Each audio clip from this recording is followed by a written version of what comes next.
good day, good night. Today is a different show Today we're spending the entire half an hour talking about Diego Maradona, who passed away yesterday at the age of 60 years old. And to talk about Diego Maradona, of course, Duane and I are here as always.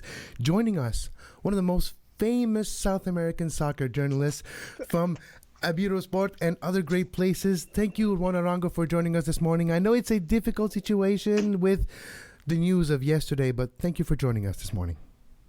Thank you. I'm actually happy that the check went through. I mean, that was a great intro. I really appreciate that one. You're very welcome. But I mean, all kidding aside, it's been a hectic. It's been a crazy past 24 hours. I mean, it's basically now 24 hours since the news broke of Diego Maradona's passing, and it was one of those things that when you started seeing it, you're like, what? No, it can't be true. And unfortunately, it was. And when I started hearing the news yesterday, I started calling people in Argentina, and it was one of those that they said, unfortunately, it's true. Sadly, it's true. It was one of those things that people didn't want to report, but knew that at some point or another they had to, and that's why there were so many reservations about being able to do what they had to end up doing, of course, from a media standpoint. Certainly, yeah. Well, it is a sad thing to report, and I'm glad people weren't tripping over each other to try and be first with something like this. It's better to be respectful. Let's go back to the man, though. We'll start with your personal feelings about him. Obviously, we all have sort of, if we follow this game, we love this game. Even if we're too young to remember him, we kind of have a personal attachment to these great players. What was your personal feelings and thoughts when you think of that great player, Diego Maradona? And I'm glad you mentioned the great player part, because to me, there's been times that I see Messi, I'm like, oh man, greatest. But then you'll always remember what Maradona did and where he played. Because people forget that and Gary Lineker said it yesterday on BT Sport, that there was nobody marking man. There was no type of individual marking or man marking, if you will, during that time, because he was so intelligent and so crafty and so technically skilled that if he got past one person, what then? And he talked about that, and the things that he was able to do. He mentioned one of those things that he just kicked the ball straight up in the air, and he'd only have to take like one or two steps. We've all seen on YouTube and on social media that training session before the UEFA Cup back in 1989. And seeing those types of things. I actually had the pleasure of interviewing Fernando Signorini, who happened to be his personal trainer for many years during his career. And he talked about there being two things. There was Diego and there was Maradona. And he said, Diego, I'll follow him all over the world. Maradona, I'm not even going to go across the street for him. Because, people forget that this was a man who at 14 years of age was a breadwinner for his family. That's a tough responsibility when you have your parents and 5 other siblings that you have to take care of at 14 years of age. He was 10 days away from his 16th birthday when he gets his first professional contract, and the club gets him a 1-bedroom apartment. That's where his entire family lived during the beginnings of his professional career. Of course, he ends up going to Boca, then Barcelona, and we know what happens after that. And there is no guide, there is no class, there is no way to be taught how to be a superstar. So he ends up going from abject poverty, and I think I'm being loose when I say abject poverty. If you see his house and how it was 50, 60 years ago and how it is now, it's in one of the poorest slums of Buenos Aires. To be able to be the most recognizable name in the world, you end up seeing that it's a lot to take in for a person. And he ended up also being a very loyal person, a very loyal man, that maybe it was to a defect. He's one of those guys that he had your back, and if you said, oh, so-and-so is talking bad about me, he'll go and fight that person. And then he'll find out, oh, you know what? There's a reason why there was a fight. He'll end up looking bad, and he's ended up looking very bad in order to defend certain individuals. So he's a very complex individual where you'd have to have 4 or 5 episodes to really delve in to what he truly meant, to be able to peel those layers through and really start getting an essence of what he really meant to people. Fair enough. And I want to continue along that vein. I saw a photo just before I came on air of a River fan hugging a Boca fan, which, obviously the rivalry cuts through. What was it about him as a human, as a player, that allows him to cut through those rivalries and to be something for everyone? He was so relatable.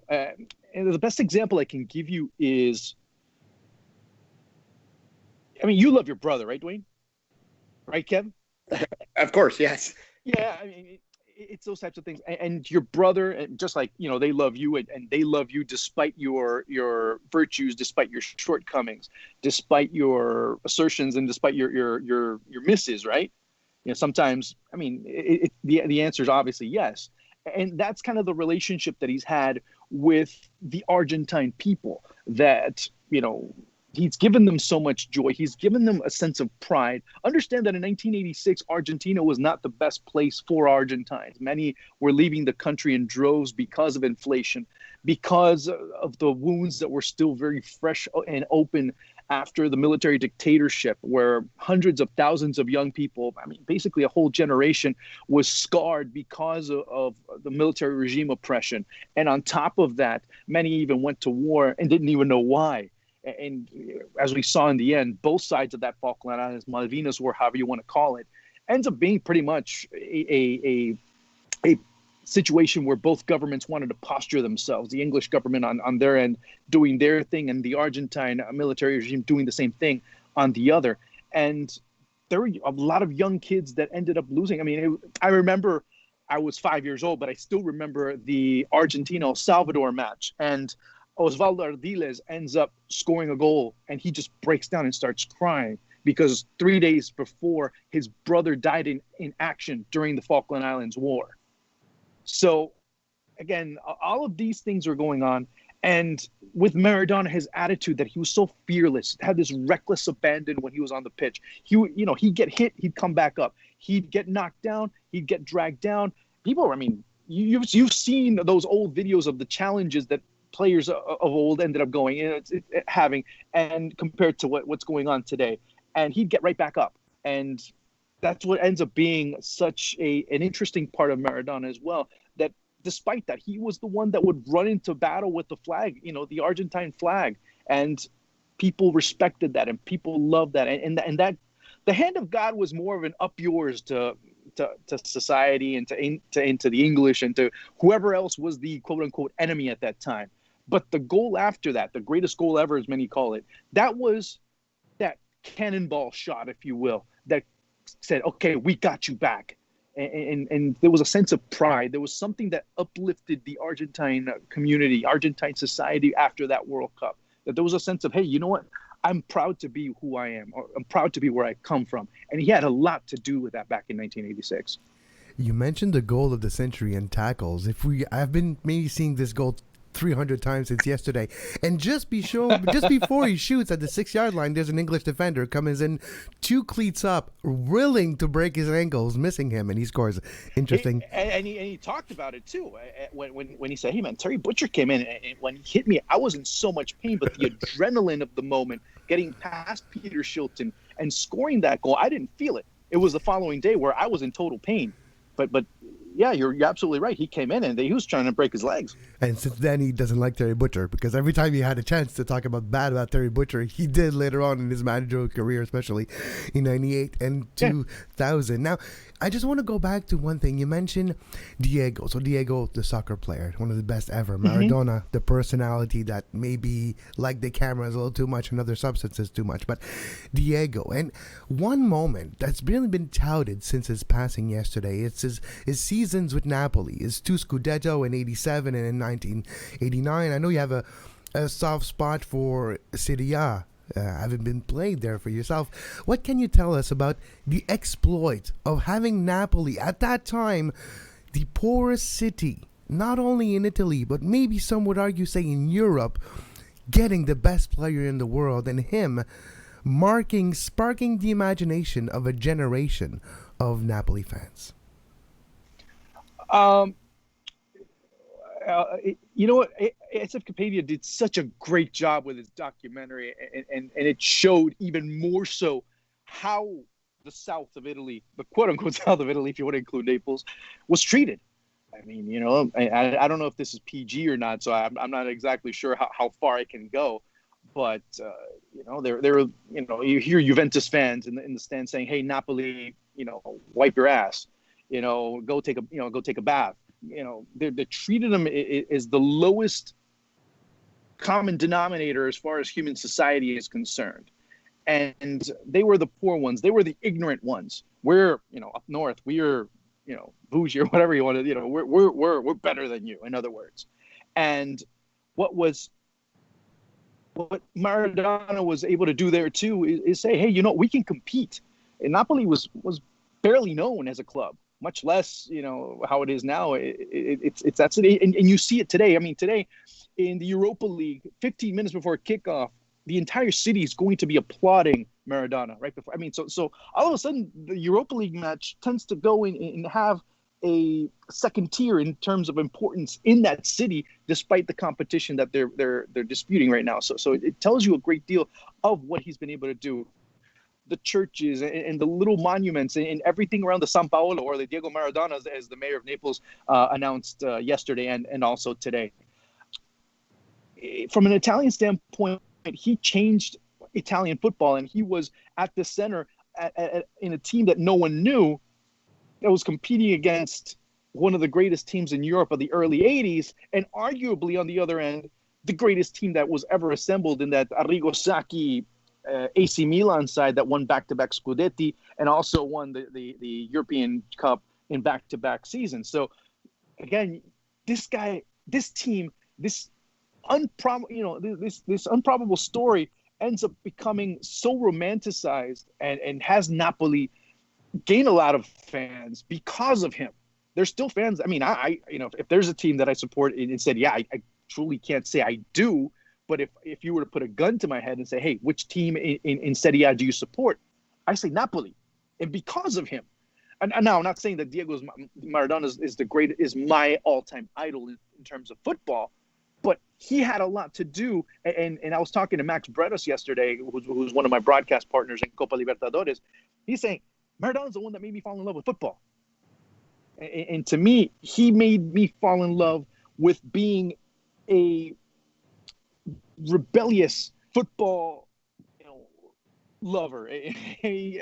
We enjoy and appreciate those rebellious kinds in the world of football. And I think that's the beauty of it.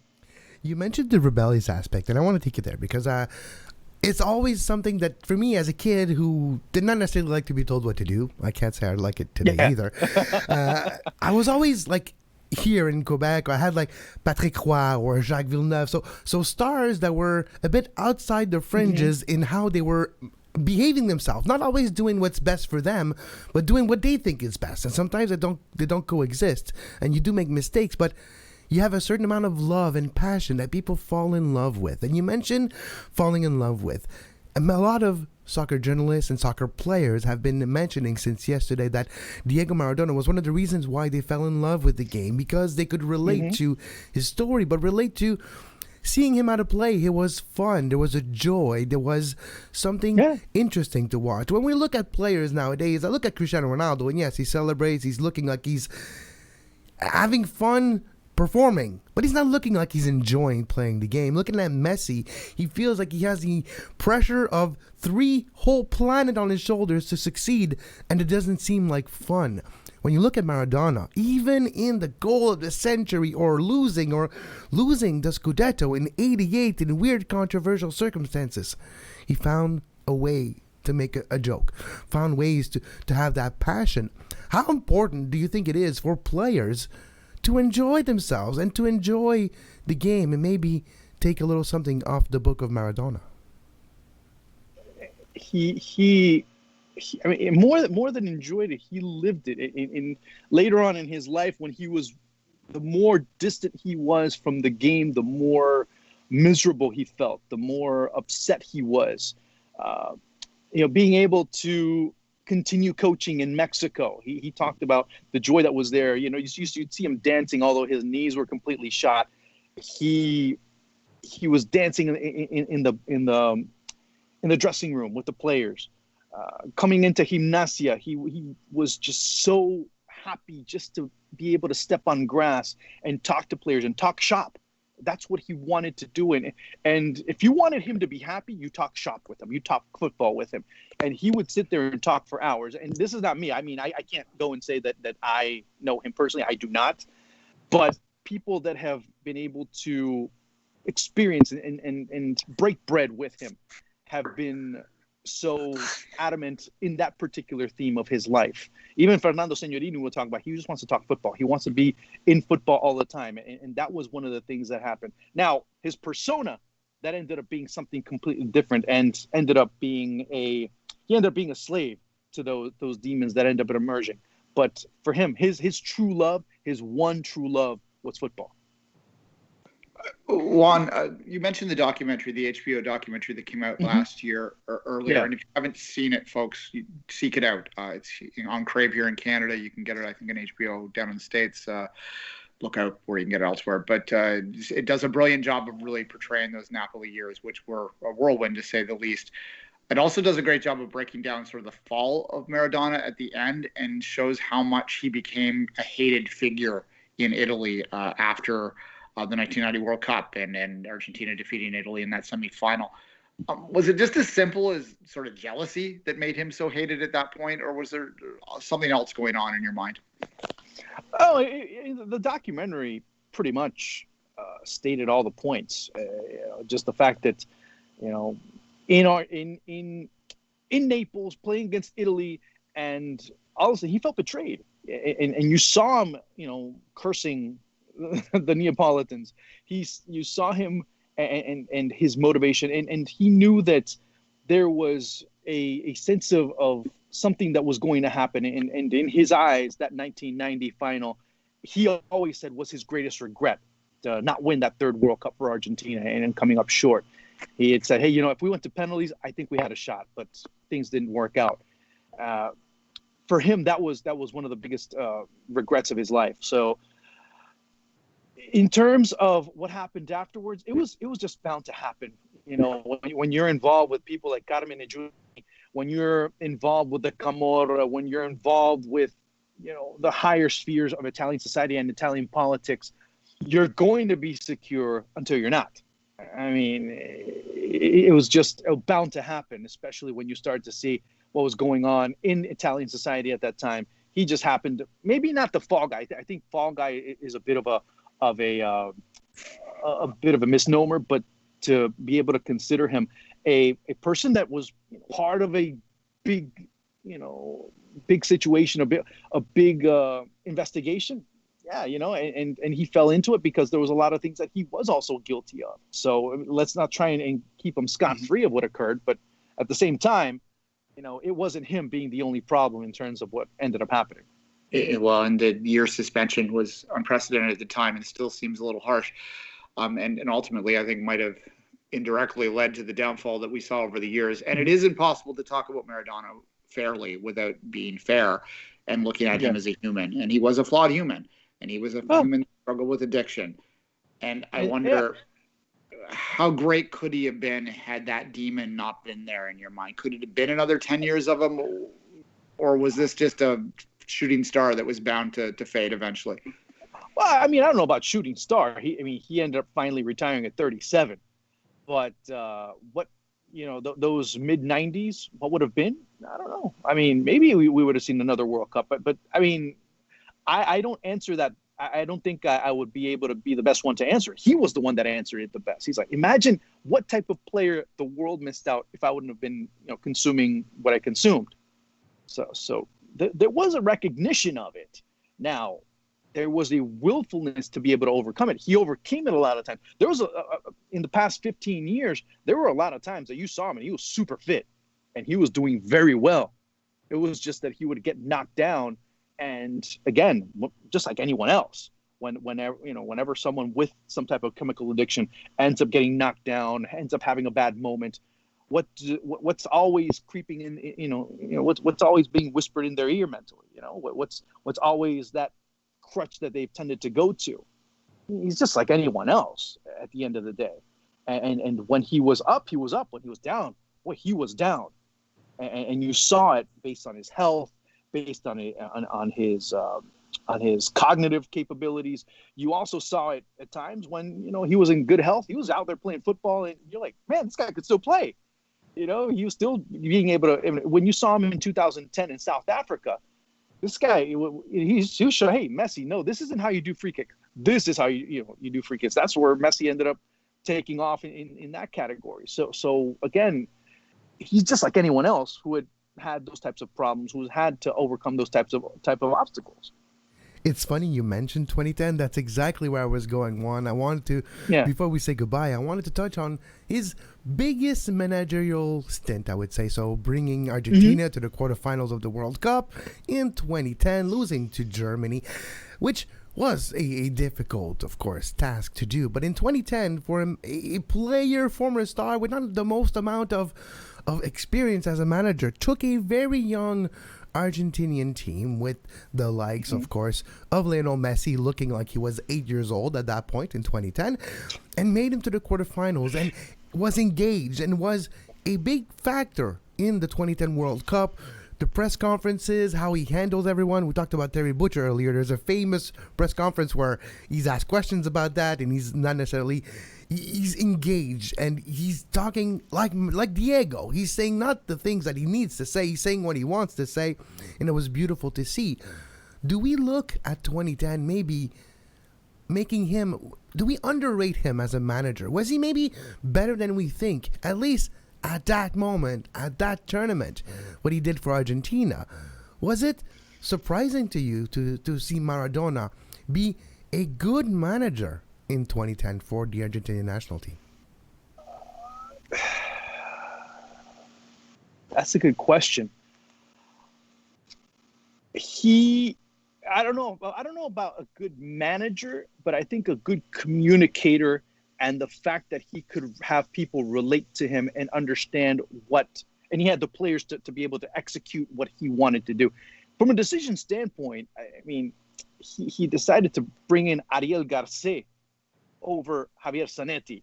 And Javier Zanetti, who just won the treble, who was probably one of the best fullbacks in world football at that moment, and he decides to put him. There's a couple of questions. He got in a fight with Juan Román Riquelme, keeps him out of the national team as well. But the players that he had were impacted by him. Now, on the pitch, it was a different story. And as a tactician, I don't think that he was the greatest. As a person that communicated well, I think he might have been a very good one, but he also had to be very well accompanied if you wanted the best Maradona. And I think you had the best Maradona there. Now, what occurs after the World Cup, when Grondona wants him to kind of put aside, he doesn't sack him. He just says, well, if you want to continue, your assistants have to go. And knowing his hyper loyalty to them, he ends up saying, no, well, I can't. And it was both a sad moment for him and a moment that really brought him back down again to the highs and lows that we were talking about just recently. That was one of the lows after he ends up stepping down as an Argentine national team coach. We'll never know exactly, but based on how that team performed, the team performed overall on emotion and on Maradona's will for them to win. But when it came down to the nuts and bolts and the actual coaching aspect of it, he left a lot to be desired. He did improve, though, but I don't think enough to be saying, hey, you know what, he could have been a great coach. No, and unfortunately, the last decade of his coaching career, or his life, you could say, he was taken advantage of as a manager, bringing into a situation where they could control him. We all know how they controlled him. They gave him bags of white powder and control him this way in the Sinaloa, in Mexico, or other places that he did coach over the last decade. And it's unfortunate because he was... As much as he was so great on the pitch, and like you mentioned, Diego, and the passion and the personality, his loyalty at the end of the day made him vulnerable to be taken advantage of. Yeah, and it's kind of unfortunate. He didn't have someone to say no. You know, just like when people have asked me about Neymar, what's his biggest effect? That's his biggest effect. He never had someone that said no to him. I mean, people haven't said no to Maradona since he was 15 years of age. So. Again, let's take a step back and think about that for just a second. How people who have never been said no to act. Here in the United States, we dealt with it. We had a president that has been said no, that's never been said no to. And the first time he said no, we saw how he reacts. So again, when you have those types of personalities that have always heard yes from everyone for their own well-being or not, we see how they end up reacting. And that's also part of this puzzle. It's a complex human being, but an amazing footballer that the world lost yesterday. Yeah. And thank you very much, Juan, for your time today, giving us more details and giving us your perspective and your timetable on him. It was a pleasure to talk to you about Maradona, and hopefully next time we talk on the show, it's for maybe Colombia winning the World Cup or something. Oh, that's more of a dream, but anyway. Sure. Juan Arango from Tabayando Sport, also Copa Libertadores. Oh, go ahead, sorry. Why not? We were losing you for a second, so our connection is getting lost. Thanks. But it's all right. We had an amazing time with you, and we'll be in touch soon. Juan Arango, you can follow Juan on social media. One of the greatest voices from South America in English and in Spanish, giving you great commentary, of course, on Trabajando Sport, Copa Libertadores, sorry. And you can listen to him also on Tudun from time to time. Thank you for your time, Juan, and we hope you have a great day, great sunny day in Miami. Yeah, man, I'll try and enjoy my Thanksgiving as much as I can. Happy Thanksgiving to all our listeners. It is Thanksgiving. I forgot about that. Thank you, Juan. I did too, so don't worry about it. I just remembered. My wife said, hey, by the way, don't forget. Take care. Take care. Bye. And we'll be right back after this short break.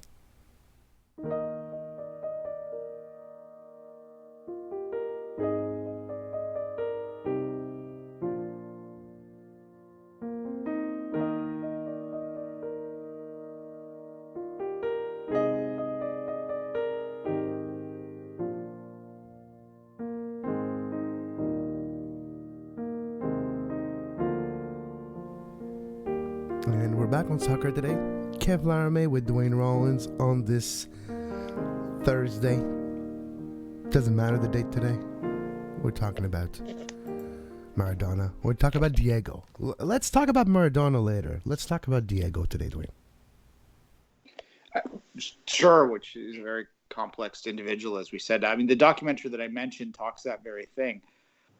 Actually, they reverse it. What they say in that is that, Diego, I have Juan said it. I have 1,000 times all the energy in the world for Diego. I have no time for Maradona. He's a person that is very much a product of his environment. And, it's unfortunate. He was both at all times, and he became a character bigger than life. I remember, Kevin, just about 6 months ago, I made an offhanded joke on Twitter about Maradona's substance issues. And I regret that. I regretted it even at the time after I sent it, right? It's because it's so easy, and he became such a target for such a long time, and it really brought that home to me yesterday. Mm-hmm. Well, he wasn't hiding it either. That's the thing. The whole world could see it. We all saw that picture from 2018, from the press box in Russia, and from the plexiglass full of white substance. We all seen this picture, but it's another thing to talk about it. Yeah. Exactly, and I that's the one thing that really struck me, and is it's always very complex when a very big sports star that had a flawed personality passes away, because when you're trying to celebrate their life the next day or that day, you want to be fair about it, you want to be respectful of it, but at the same time, I don't think you should dodge these issues. And we had the same stuff in a different sport with Kobe earlier this year, which is unbelievable. You lose 2 stars of that stature in the same year in the sports world, but with him, obviously, with the rape allegations, you couldn't not mention it because they were there, right? With Maradona, you cannot talk to him about talking about his cocaine addiction. And I hope that this really sheds a light, as it did with me, that it's not funny.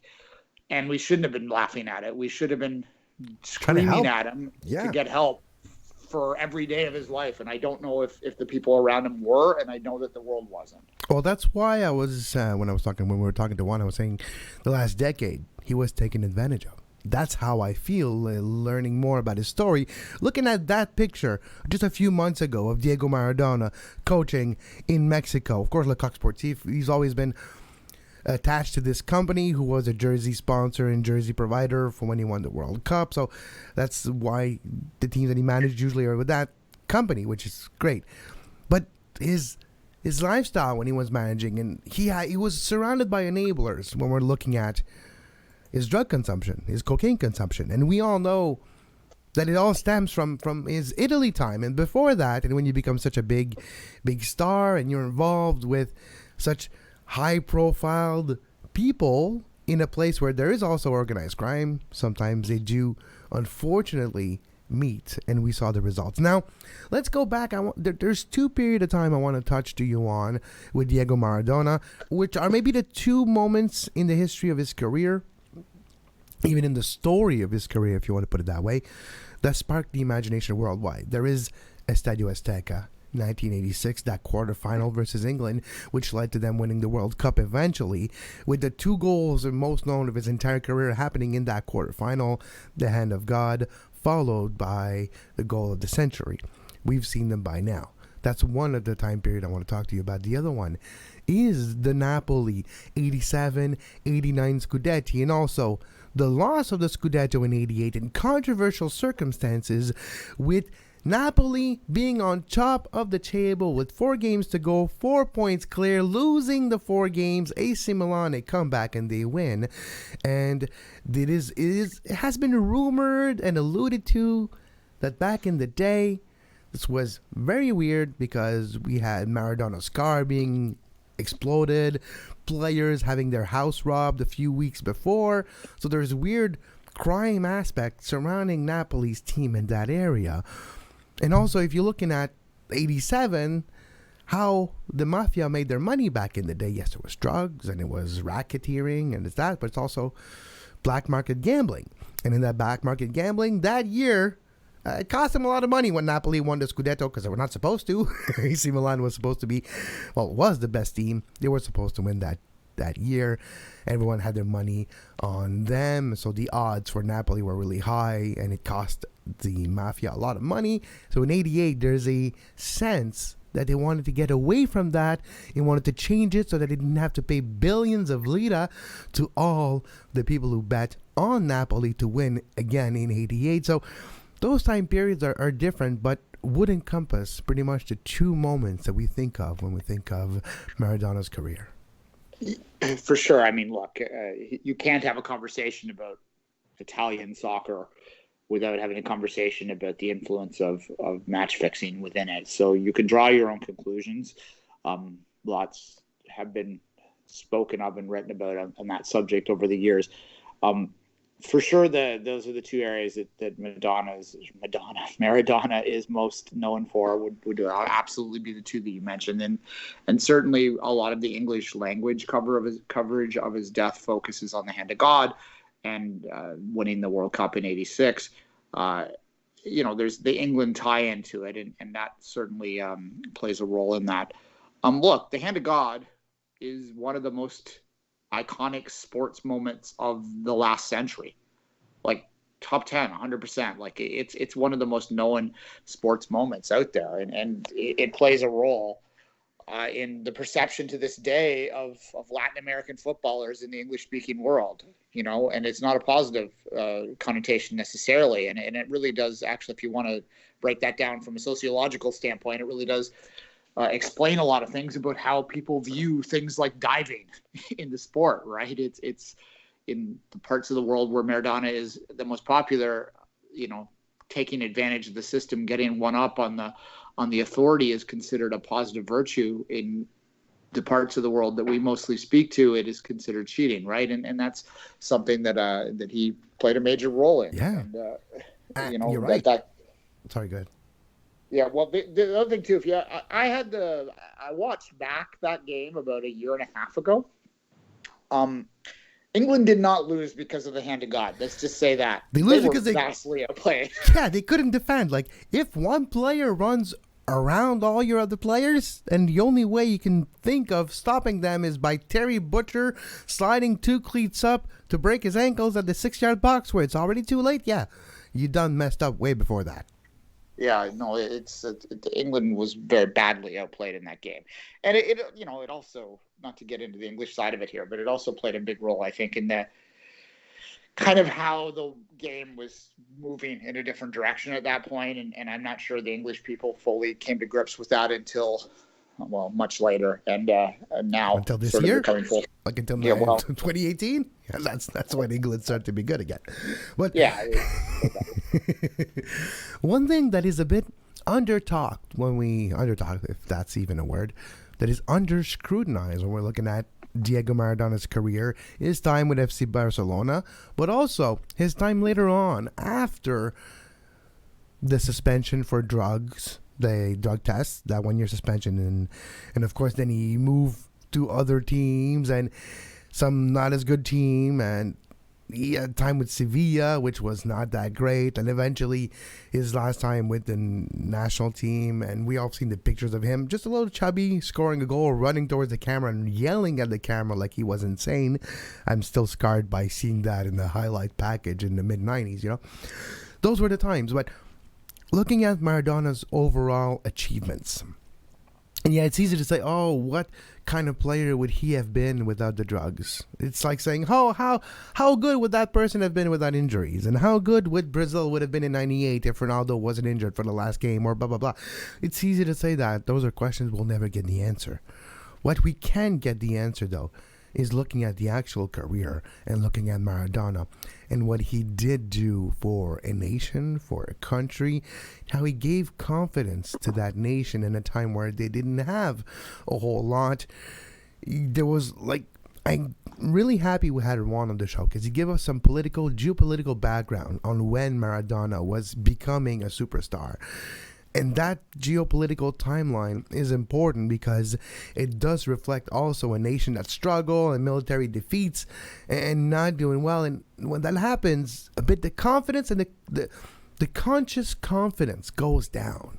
And to raise that up, to raise the spirit of the nation, there's nothing like sports. There's nothing like seeing a player raise the country to a level where they would win the World Cup. And people are like, oh, Pele is a great player, one of the greatest ever. Yes, and Maradona is also. Brazil would have won the World Cup probably without Pele in 66. No, 66 is England, 62 and at the time 70. But when we're looking at Argentina is not winning in 86 without Maradona. Argentina loses against England if not for Maradona.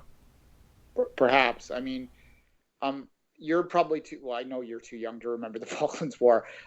Most of our listeners are as well. I can just, and it's hard to understand. It's hard to imagine a shorter war that had more cultural influence than that one, and in both countries that it involved in. And the games that we spoke of and the Hand of God is absolutely tied into all of that.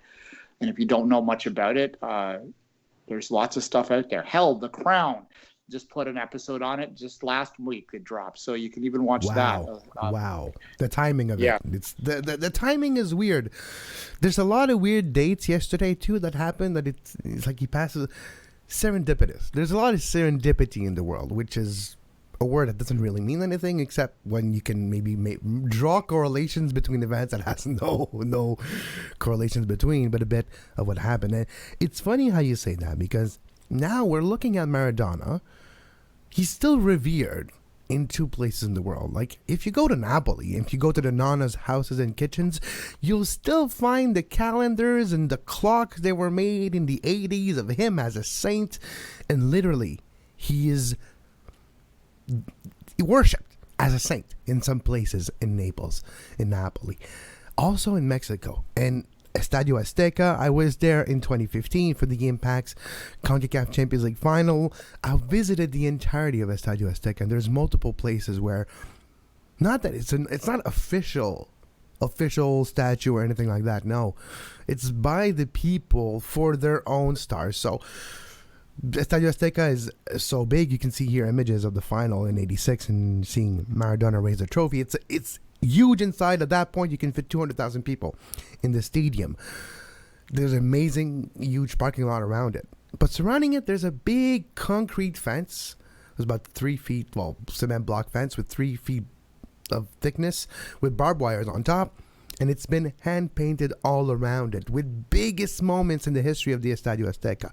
So you have Julio Cesar Chavez winning in the 80s in front of a boxing championship of the WBC in front of everyone. At Estadio Azteca, you have Michael Jackson being painted on the side of that, but also you have a couple of images painted not only depicting Maradona, but depicting the hand of God, depicting Maradona running and the Jurimel Trophy, and you have a lot of little moments in callback to Maradona in Mexico, where he never really had a stay in Mexico. He stayed there for the World Cup. He coasted on in his career. You can see now on your screen one of the images that I'm talking about. I took this one in 2015, where you see Maradona running like the goal of the century with him holding the trophy of the World Cup. And you can see also him in like the big, you know, where the picture of God touches the other person with a finger, you know what I'm talking about, by Da Vinci. Well, yeah, it's like that, but he's touching the football that God is touching, and he has the number 10 on the chest of the Archangel Michael on that. So there's a lot of frescoes, which those would be called, or painting or art that has been inspired by Maradona. And inspiring the culture might be his greatest achievement. Sure, yeah. I mean, hell, you can go to Lansdowne St. Clair here in Toronto and see a mural which has Maradona on it. Also, Christine Sinclair. It's a neat little mural. You might want to go up there if you haven't seen it before. It's under an underpass. At any rate, I want to end with one thought. You mentioned the image of him screaming into the camera at the 1995 World Cup in the USA. To me, that is, in a different kind of way, one of the most iconic Maradona images that I have, because it represents so much. If you don't know, Maradona had just come back basically from the suspension after that, had been in terrible shape about 18 months prior to that. No one thought that he was going to be part of that World Cup squad for Argentina in 94. He worked himself back into shape. He was in great shape. He scored a goal in that first game in the U.S., you know, new market, all that sort of stuff, world watching. It was a triumphant moment for him. It absolutely was. 24 hours later, he was tested positive for cocaine. He was high during that game. Like, let's face it, he was high as you know what during that game. Look at his eyes. I don't know about that. I actually don't know about that. I think the cocaine was probably residual. It lasts in your blood a long time. But and it wasn't his blood, for sure, for a long time. But, you know, we can't, I don't want to speculate either, because I don't want to throw dirt on the grave either. But, yeah, you're right. It's all... it's an interesting moment that, looking back in hindsight, does give us a window into the mindset of a complex figure. Yeah, it represents both sides of him, right? The triumphant football player and the flawed human. And ultimately, although he went on to play longer for a few more years, that was the end of his career. That moment of him screaming into the camera. And that was his height. Like, it was, to me, that's when I think of it, I can picture it in my head, and that was his pinnacle. And I am definitely old enough to remember that. You're probably old enough to remember that. I remember that. In 1994, I was in the hospital for a month, and it turned out it was the exact month of the 1994 World Cup in Brazil. So I remember distinctly some games, and I remember that played at, if I'm not mistaken, I haven't looked that up, played at the old Olympic stadium in Los Angeles, at the old Coliseum, if I'm not mistaken. Yeah, I think it's in California at any rate. Yeah, and look, he burst into the American market at that point. The conscientious of him. He moves on to the cover of Sports Illustrated in '86, but I mean, realistically, Sports Illustrated put one soccer player on the cover every 4 years back then. So, and it was Pelé once, and then 4 years later Maradona, 4 years later another. But you're right. Imagine though, if let's just say Maradona, let's drop Maradona. If Diego was still Diego when Major League Soccer came around, never mind. Imagine if Diego was still existing when there was a DP rules in Major League Soccer. Imagine Diego scoring 10 goals against the Crew on a cold and rainy Tuesday evening at MAPFRE Stadium. Like, imagine that. I'll go one step further. He doesn't test positive for coke. And this is the mid-'90s, and the U.S. at that point in time was still very much in the war on drugs era. and cocaine was viewed as, like, anyone who used cocaine was viewed as the devil, basically, and like there was no compassion at all. Reagan just finished his mandate 2 years before that, and he was the biggest proponent for war on drug at that time. So here's a little bit more of a timeline of political things going on that aspect with the states. Yeah. So I mean, there was just, once he did that, he was done in the American market forever. I'll go one step further. He doesn't test positive for that cocaine. He looked great. He looked like he was playing at the top of his levels. Maybe Argentina goes on to win the 1995 World Cup rather than Brazil. And maybe instead of Valderrama being the huge star that they take from that World Cup, it's to start MLS. It's Maradona, and he would have been a match made in heaven for MLS back in those days, for sure. Yeah, and that's true. But those are all things that could be fun to think about, but unfortunately we'll never know, and it's just speculation. What we do know is the soccer world lost one of its icons yesterday, in a world where now there's so many players, so many teams. It brings us to a simpler time where one name could dominate the headlines across the world. I don't think we'll ever get to a sports personality becoming not only this famous, but this influential in the world. I don't see it happening again. Like nowadays, I don't see a figure like Maradona, or you can say Gretzky, Tiger Woods, Bobby Orr. You can mention Pele. You can mention Lewis Hamilton. Like the icons of individual sports. I don't think we'll get one to the level of Maradona, which 20-something years after their biggest accomplishment, an entire country descends to the streets and are mourning for 3 days after its passing. We won't see it again.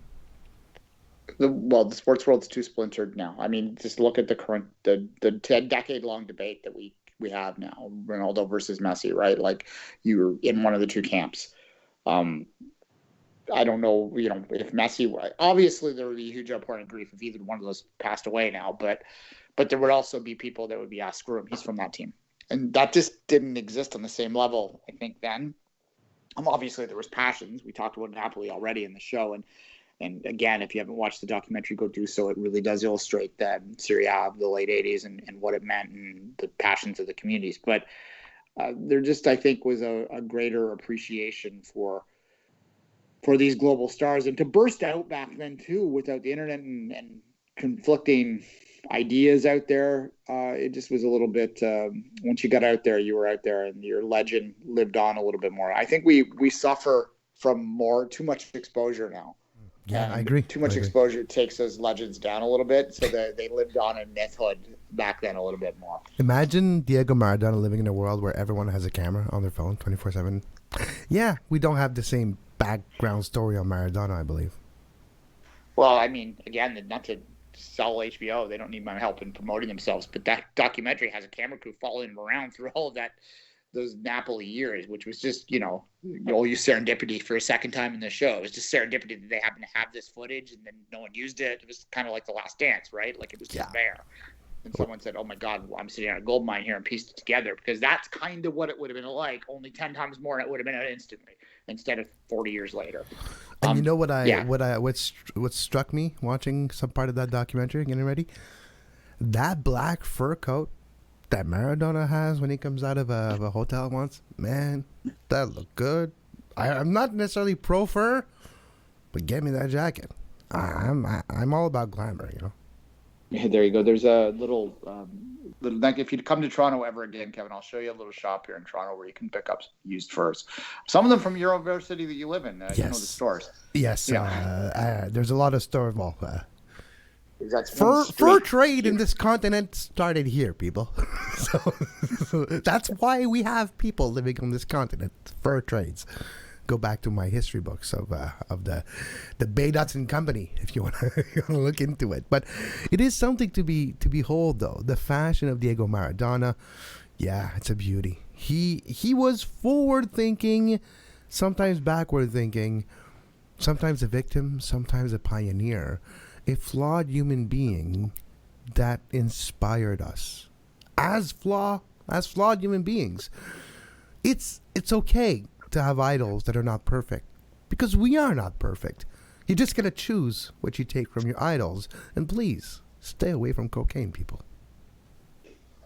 Yeah. Or if you're on cocaine, get some help, which I guess is maybe my final message of this show. Yeah, let's not glamorize addiction. No, and we're not kidding. It's easy to have fatigue versus addiction when we made fun of, when we said we as society of his addiction for over a decade. Maybe maybe they tried, we don't know. But maybe instead of laughing, if we were as devoted to making fun of the person or the victim, maybe these problems. But again, those are all ifs. I think it's important to recognize and to make sure we don't forget to remember his contributions to the game and his contributions to society for good and for bad. And we can learn a lot from Diego for good and for bad. And on that note, we'll say goodbye for today. We'll be back tomorrow with another segment on Diego Maradona. Tomorrow we have author Steven Charles Brandt joining us on the show. He wrote a book on the history of Boca Juniors, and we'll look a bit more on that time period of Diego Maradona's career, his time with Boca Juniors and Argentinos Junior before that, but with Boca Juniors. And until then, for Duane Rollins, I'm Kevin Laramée. Thank you to Juan Arango for joining us for the show today. Let's remember Diego.